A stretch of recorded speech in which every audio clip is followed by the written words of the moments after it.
Friends, మనం English గ్రామర్లో tenses గురించి discuss చేసుకుంటున్నాం అనమాట. సో మన ప్లేలిస్ట్లో ఇంగ్లీష్ గ్రామర్లో 5 వీడియోస్ అనేవి అవైలబుల్గా ఉన్నాయి. ఇది వచ్చేసి పార్ట్ 6 అనమాట. దీంట్లో మనం పాస్ట్ కంటిన్యూస్ టెన్స్ గురించి డిస్కస్ చేసుకుందాం. సో ఫస్ట్ పాస్ట్ కంటిన్యూస్ టెన్స్లో 2 పార్ట్స్ అనేవి, 2 సిచ్యువేషన్స్ అనేవి ఉంటాయి. Model A and model B.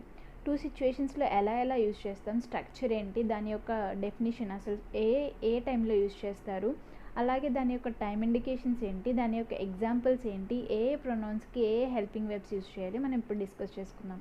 So first model ఏ గురించి మనం ఇప్పుడు డిస్కస్ చేసుకుందాం. మోడల్ ఏ వచ్చేసి ఎప్పుడు యూజ్ చేస్తారో చూద్దాం. This tense is used to indicate an action which was going on at some time in the past. గతంలో ఒక పని జరుగుతూ ఉన్నప్పుడు, ఒక పని కంటిన్యూగా జరుగుతూ ఉన్నప్పుడు ఈ టెన్స్ అనేది యూజ్ చేయాలి. ఒక వర్క్ పాస్ట్లో కంటిన్యూ అవుతున్నప్పుడు ఈ టెన్స్ అనేది యూజ్ చేయాలన్నమాట. దీని యొక్క స్ట్రక్చర్ చూద్దాం. ఇప్పుడు స్ట్రక్చర్ చూసుకుంటే subject plus was or were. ఇక్కడ హెల్పింగ్ వెబ్స్ ఏంటి, was or were. V1 and ing form. Continuous టెన్స్లో ఏ కంటిన్యూస్ టెన్స్ అయినా ఇంగ్ ఫామ్ అనేది ఉండాలన్నమాట. ఆ తర్వాత ఎక్స్ట్రా వర్డ్స్ ఏమైనా ఉంటే ఎక్స్ట్రా వర్డ్స్. స్ట్రక్చర్ చూడండి, subject plus was or were plus V1 plus ing form plus extra words ఏమైనా ఉంటే ఎక్స్ట్రా వర్డ్స్. ఆ తర్వాత ఏ ప్రొనౌన్స్కి ఏ హెల్పింగ్ వెబ్స్ యూజ్ చేస్తారో చూద్దాం. First I, he, she, it all singular నౌన్స్కి మనం వజ్ని యూజ్ చేయాలి. ఆ తర్వాత we, you, they all plural నౌన్స్కి మనం వర్ని యూజ్ చేయాలన్నమాట.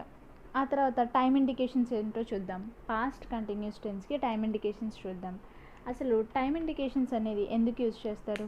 ఒక సెంటెన్స్లో ఈ వర్డ్స్ మనకి కనిపించినప్పుడు ఆ సెంటెన్స్ అనేది పాస్ట్ కంటిన్యూస్ టెన్స్ అని చెప్పి గుర్తుపట్టడానికి యూజ్ చేస్తారనమాట. సో ఫస్ట్ ఇక్కడ టైం ఇండికేషన్స్ చూద్దాం. Yesterday, at this time yesterday or by at this time yesterday, at that time or by that time, then, last year.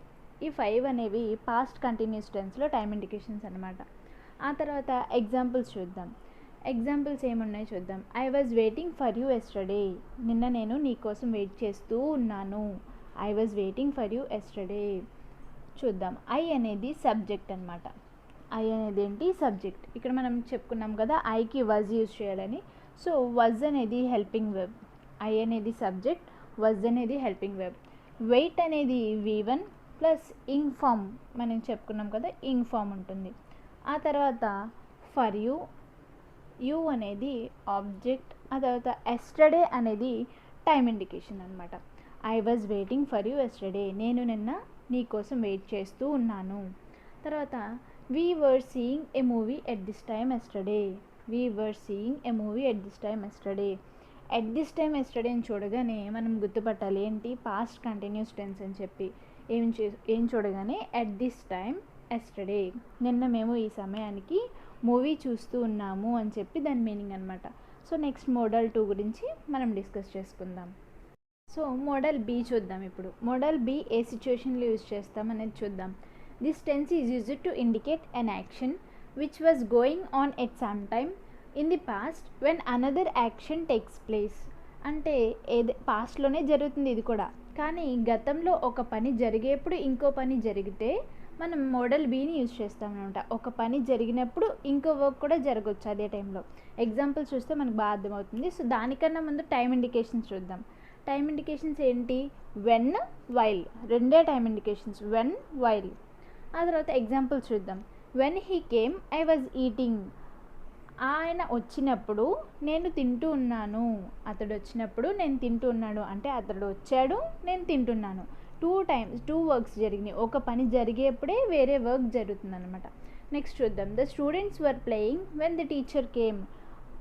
ఉపాధ్యాయుడు వచ్చేసరికి పిల్లలందరూ కూడా ఆడుకుంటూ ఉన్నారు. ఏంటి, ఉపాధ్యాయుడు వచ్చేసరికి పిల్లలందరూ కూడా ఆడుకుంటూ ఉన్నారు. థర్డ్ ఎగ్జాంపుల్ చూద్దాం. While I was studying MSc I got this job.